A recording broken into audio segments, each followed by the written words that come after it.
ভালোবাসাটা যদি পরিপূর্ণ থাকে না, সেটা আপনি যেভাবেই সাজিয়ে গুছিয়ে রাখেন না কেন, তার মধ্যে কোনো কমতি থাকবে না। আসসালামু আলাইকুম viewers, welcome back to my channel. আশা করছি যে যেখান থেকে আমার আজকের ভিডিওটা দেখছেন সবাই ভালো আছেন। আলহামদুলিল্লাহ, আমিও অনেক ভালো আছি। আজকে আপনাদের সাথে আমার খুবই পছন্দের একটা অংশ শেয়ার করতে চলে এসেছি। ধরেন না, দিনের একটা ভাগ আমার এই জায়গাতেই কেটে যায়। এটা হচ্ছে আমার ছোট্ট বেলকনি, যেটার মধ্যে আমি আমার সুখ, ভালোবাসা সব কিছু খুঁজে পাই।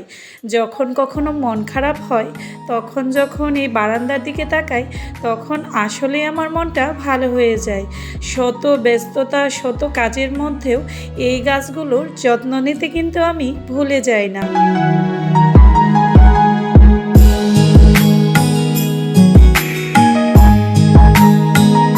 আমার বারান্দা বাগান আর সেইখানে আমার হাতের ছোঁয়া থাকবে না, সেটা তো হতে পারে না। চেষ্টা করেছি এই ছোট্ট বারান্দাটাকে মনের মতো করে সাজিয়ে তুলতে। এই যে বাবুই পাখির বাসাটা দেখতে পাচ্ছেন, এটা কিন্তু একদম রিয়েল। একজন ভাবি আমাকে এটা গিফট করেছিল, আর আমি এটা সুন্দরভাবে আমার বেলকনিতেই হ্যাঙ্গিং করে রেখেছি। অনেকে আমার কাছে জিজ্ঞাসা করেন যে আমার গাছগুলো কি করে এত সতেজ থাকে। আসলে আপনি গাছের প্রতি কতটা যত্নশীল, কতটা সময় দিচ্ছেন, সেটা কিন্তু অনেক কিছু। গাছকে আপনি যতটা যত্ন করবেন, সে কিন্তু ততটাই সুন্দর থাকবে। এখানে একটা জেট প্ল্যান্ট দেখতে পাচ্ছেন, এটা আমি খুব সুন্দর করে কাটিং করে নিয়েছি, কারণ এটা বনসাই করার ইচ্ছা আছে। এই পাশে আমার খুব কিউট কিউট ক্যাকটাস এবং ছোট ছোট যে গাছগুলো, সেগুলো রেখেছি। চেষ্টা করেছি আমি আমার বাজেটের মধ্যে এক গাছ থেকে আরেকটা গাছ তৈরি করে কাটিংয়ের মাধ্যমে কিভাবে বারান্দার গাছগুলো তৈরি করবেন, সেইভাবেই চেষ্টা করেছি যে আমি আমার বারান্দাটাকে বড় করার জন্য। আর গাছগুলো কিন্তু বেশিরভাগই আমার তৈরি করা। এই যে এখানে যে গাছগুলো দেখতে পাচ্ছেন, সবগুলোই কিন্তু কাটিং থেকে তারপর হয়েছে। শীতের শুরুতেই আমি এগুলো আবার কাটিং করে দিয়েছি, কারণ শীতের মধ্যে কিন্তু গাছপালা এমনি খুব নেতিয়ে যায়, সেগুলোর একটু বাড়তি কেয়ার করতে হয়। 2 দিন পর পর পরিষ্কার করতে না পারলেও চেষ্টা করি সপ্তাহে একবার হলেও এগুলো পরিষ্কার করার জন্য। আর প্রতিদিনই চেষ্টা করি অল্প অল্প করে গাছগুলোর উপরে পানি স্প্রে করার জন্য। গাছের পাতাতে আপনি যত পানি স্প্রে করবেন, ওই পাতাগুলো কিন্তু খুবই সতেজ থাকবে। নিশ্চয়ই আমার গাছগুলো দেখে বুঝতে পারছেন, আমি কিন্তু সপ্তাহে একদিন হলেও এই গাছগুলোকে ক্লিন করি। আর আমার বারান্দাতে এত পরিমাণ ধুলো আসে, সেটাই একটু পরে আপনাদের দেখাবো যে এই বারান্দার পিছনে আমার কতটা সময় কাটে। তারপরেও যখন এই সুন্দর গাছগুলো দেখি সতেজ হয়ে থাকে, তখন যে আমার কত ভালো লাগা কাজ করে, সেটা হয়তো বা আপনাদের কতটা বোঝাতে পারছি জানি না। আমি আজকে কোনো গাছেরই তেমন নাম বলছি না, আমি শুধু আপনাদের দেখাচ্ছি যে শীতের মধ্যেও আমার বেলকনির গাছগুলো কতটা সতেজ।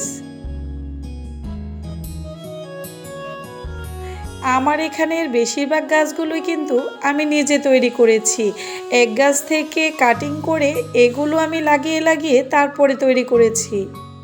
এখানে যে পার্পেল হারটা দেখতে পাচ্ছেন, কত সুন্দরভাবে ফুলের মতো ফুটে আছে।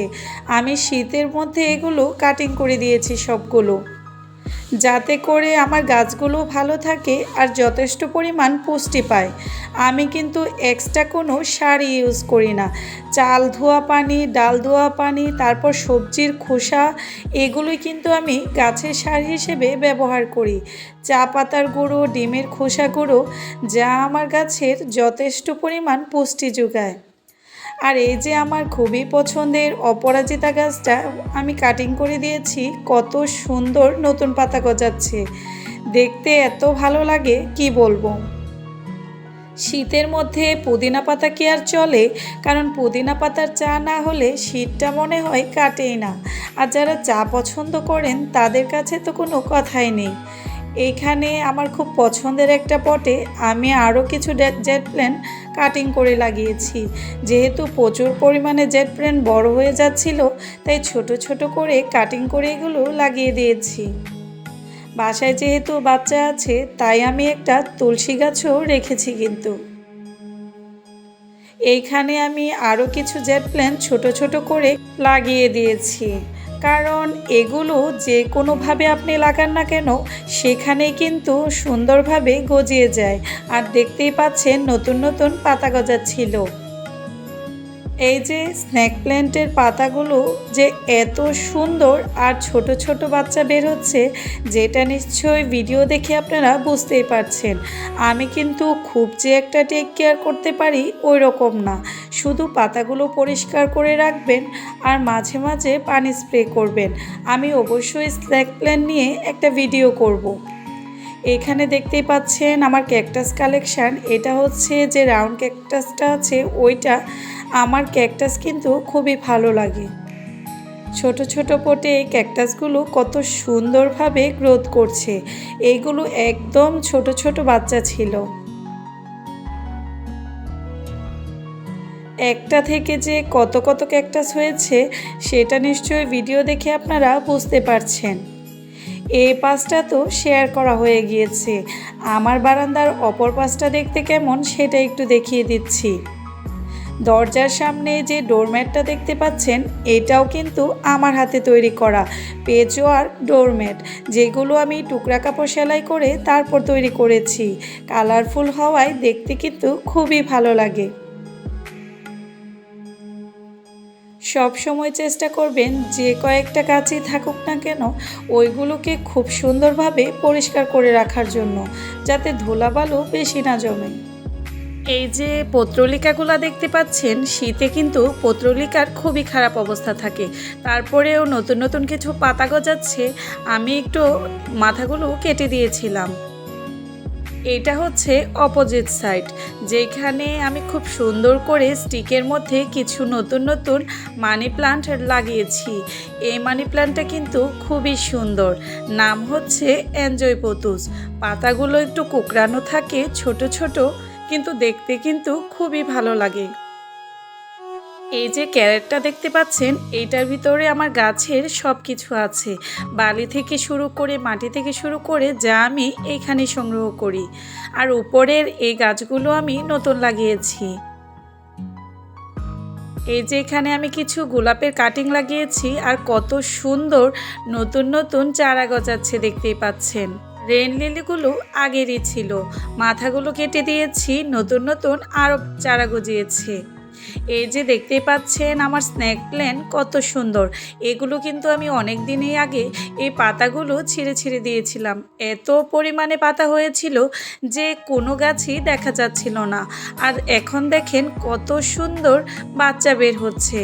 আমি সবগুলো গাছেরই কিন্তু নিচের যে পাতাগুলো আছে ওইগুলো ছিঁড়ে সুন্দর করে ফাঁকা ফাঁকা করে দিয়েছি, যেটার জন্য গাছগুলো ভালো পুষ্টি পাবে আর খুবই সুন্দরভাবে বেড়ে উঠবে।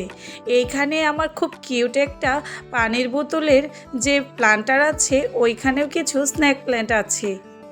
এই যে বলছিলাম না যে আমার বারান্দা আমি কিভাবে পরিষ্কার রাখবো, একদম আমার বাসার পাশেই বিল্ডিংয়ের কাজ হচ্ছে।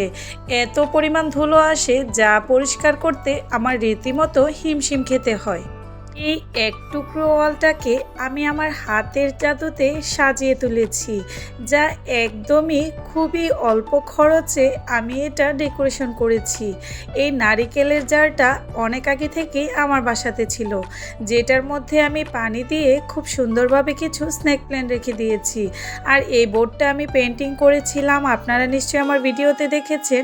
চেষ্টা করেছি শীতের সকালে এই ছোট্ট বারান্দাটাকে যতটুকু পারি খুব সিম্পলের মধ্যে সাজিয়ে তোলার জন্য। আপনাদের কাছে কেমন লেগেছে অবশ্যই জানাবেন। বিদায় নিয়ে নিচ্ছি, আবার নতুন ভিডিওতে দেখা হবে। আল্লাহ হাফেজ।